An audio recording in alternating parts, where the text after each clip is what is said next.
SIPA 1 SMA Swasta Persiapan Setabat. Di sini saya akan membawakan materi tentang penamaan hidrokarbon alkana. Pada penamaan hidrokarbon alkana ini, setiap angka akan dinamai dengan penamaannya. Nomor 1 dinamai dengan metana, nomor 2 dinamai dengan epana, nomor 3 dinamai dengan propana, nomor 4 dinamai dengan butana, 5 petana, 6 heksana, 7 heptana, 8 oktana, 9 onana, dan 10 dekana. Di sini saya akan memberikan contoh soal tentang penamaan hidrokarbon alkena. Ini dia. Jadi di sini ada 1, 2, 3, 4, 5, 6, ya kan? Nah, jadi dari awal sini, dari bisa dikotain gitu, ya, diberi kotak seperti ini, ya kan?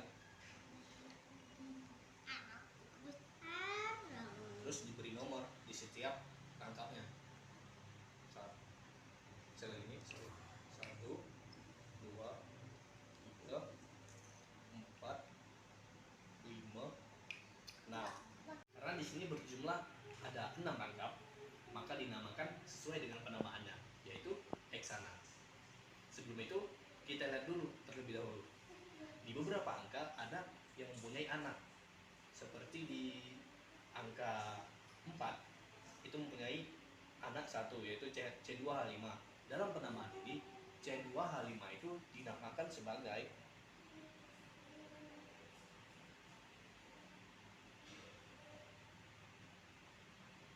etil.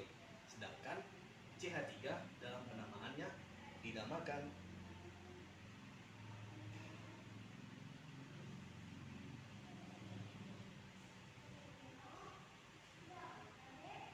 metil. Jadi sebelum itu kita akan mencari dulu etil dan metil yang ada di dalam rangkap ini. Dikarenakan di sini C2H5 yaitu etil ada di 4, maka akan ditulis 4 etil. Kemudian metilnya ada di mana? Ya, betul, ada di sini. Di angka 5. Kemudian akan ditulis di sini. Jadi 5 metil.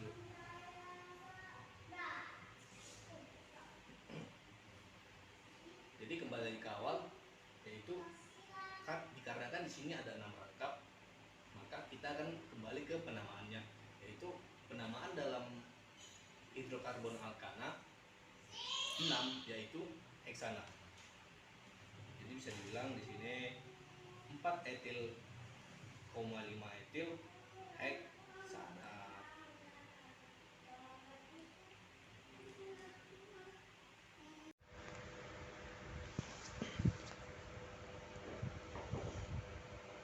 Oke, sekarang kita akan lanjut ke bab yang kedua.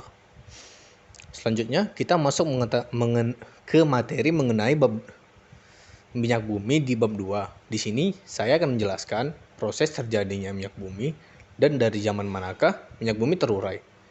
Baik, minyak bumi adalah sumber energi fosil dengan beragam manfaat bagi manusia, mulai dari bahan bakar kendaraan, hingga bahan bakar industri. Sesuai namanya, minyak bumi berasal dari fosil atau sisa tumbuhan dan hewan zaman purba yang telah mengendap selama jutaan tahun.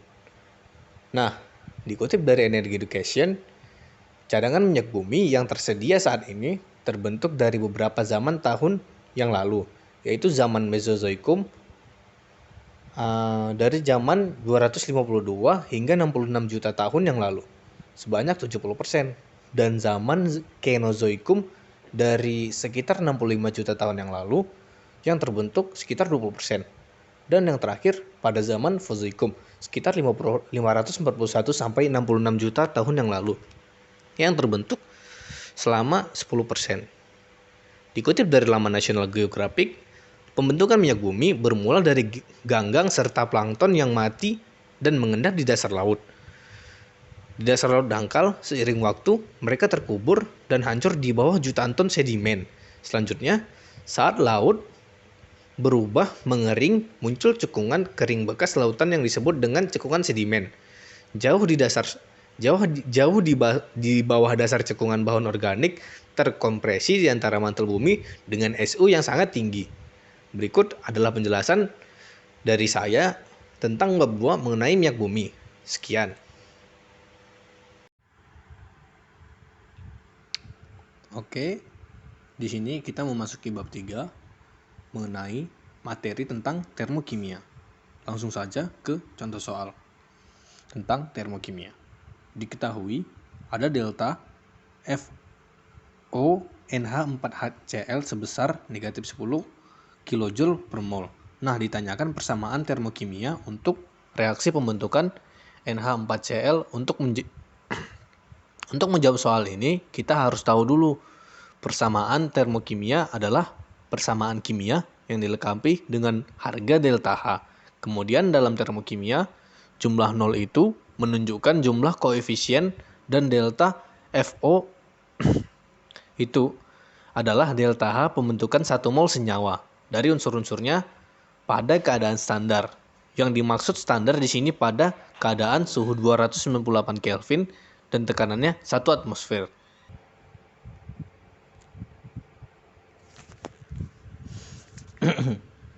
Oke, kita tuliskan reaksi pembentukan NH4Cl-nya karena di sini dalam keadaan standar ya delta F0, maka NH4Cl-nya ini harus dalam keadaan 1 mol. Tadi karena jumlah mol ini menunjukkan koefisien, jadi koefisien NH4Cl-nya harus sama dengan 1. Tinggal kita setarakan reaktannya. Nah, N2-nya diketahui 122, H2-nya kal2 dan Cl2-nya kal 12/2. Kemudian tinggal kita tuliskan delta HF 0-nya karena tadi persamaan termokimianya adalah persamaan kimia yang dilengkapi dengan harga delta H. Di sini nilai delta H-nya bernilai negatif karena reaksi M artinya melepas kalor. Jadi jawaban untuk soal ini adalah 1/2 N2 gas ditambah 2H2 gas ditambah 1/2 Cl2 gas menjadi NH4Cl aquos. Delta HF-nya negatif 120 kJ per mol. Oke, sampai sini saja bab 3. Kita lanjutkan.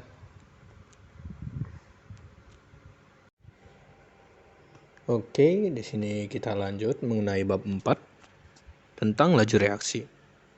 Langsung saja saya akan menuliskan rumus. Ini adalah rumus untuk mencari laju reaksi. AX sama dengan B, AY sama dengan B. Ingat, untuk mencari AX lihat dari AG yang sama dengan catatan memakai data milik si AX. Jadi gitu juga dengan sebaliknya. Mencari AY lihat dari data AX yang sama dengan catatan memakai data si AY di proses. Oke, langsung saja kita masuk ke contoh soalnya. Oke, langsung saja kita masuk ke contoh soal dari laju reaksi. Nah, sekarang dapat diketahui NO memiliki reaksi di sini dan H2 M nilai segini dan laju reaksi memiliki nilai segini. Oke, sekarang yang ditanya A, persamaan reaksi. Maka kita tulis dulu untuk mencari persamaan reaksi rumusnya, teman-teman. AX sama dengan B, AY sama dengan B. Oke, kita tuliskan persamaan reaksinya. Untuk mencari AX, kita memasukkan nomor yang sama dengan AX. BAX kita lihat di mana kira-kira sama di H2. Teman-teman pasti ini kan nilai dari maka kita masukkan ini, teman-teman. 0,4 0,2 sama dengan 2P X sama dengan 4 di 1 sama dengan 4, maka X2 teman-teman ingat 2 pangkat berapa yang hasil 4? Ya, oke, 2. Oke, kita masukkan orde H2 dengan A, Y sama dengan B. Maka kita lihat orde ini sama-sama. Ya, berarti kita memakai orde milik si AY yang kita masukkan adalah H2. Mari kita lihat 0,3 dan 0,1. Yang Y 9,6 dan 3,2. Nah, setelah itu kita mencari B-nya. B-nya itu ada laju reaksi teman-teman, di mana kita memakai data milik C2. Kita lihat B-nya 9,6 dan 3,2. Itu nilainya 3, maka nilai dari Y sama dengan 1. Nah, orde reaksi itu artinya kita mencari orde total dari reaksi yang kita cari. Nah, kita tuliskan orde reaksinya adalah orde total 2 tambah 1 sama dengan 3. Sekian materi dari bab 4. Nah, akan kita lanjutkan ke bab 5. Kita memasuki bab ke-5, oke. Mengenai kesetimbangan kimia. Apa itu kesetimbangan kimia? Kesetimbangan kimia adalah keadaan saat kedua reaktan dan produk bertemu dalam konsentrasi yang tidak memiliki kecenderungan lebih lanjut untuk berubah seiring waktu. Secara umum, kesetimbangan dalam reaksi kimia dapat dibagi menjadi 2. Kesetimbangan kimia terdiri atas kesetimbangan statis dan kesetimbangan dinamis. Oke, kita akan langsung saja masuk ke contohnya. Kita memasuki contoh soal dari bab ke-5 tentang kesetimbangan kimia, yaitu tentukan Kc dari 2H2O gas tambah 2SO2 gas menghasilkan reaksi bolak-balik 2H2S gas tambah 3O2 gas. Jawab. Di sini kita akan menulis kesetimbangan reaksinya. Kita menulis reaksinya itu dari yang paling paling kiri, jadi paling depan. Ya, jadi bisa langsung kita tuliskan. Oke, di sini ada yang namanya variabel. Variabel itu dijadikan sebagai pangkat. Langsung saja kita tuliskan sehingga Kc sama dengan H2S per 2. O2 per 3, H2O per 2, dan SO2 per 2. Karena ini Kc, yang bisa diambil adalah gas dan asyur. Oke, itu video pembahasan tentang pembab yang telah kita pelajari di pelajaran kimia. Saya Fauzan, terima kasih. Sampai jumpa.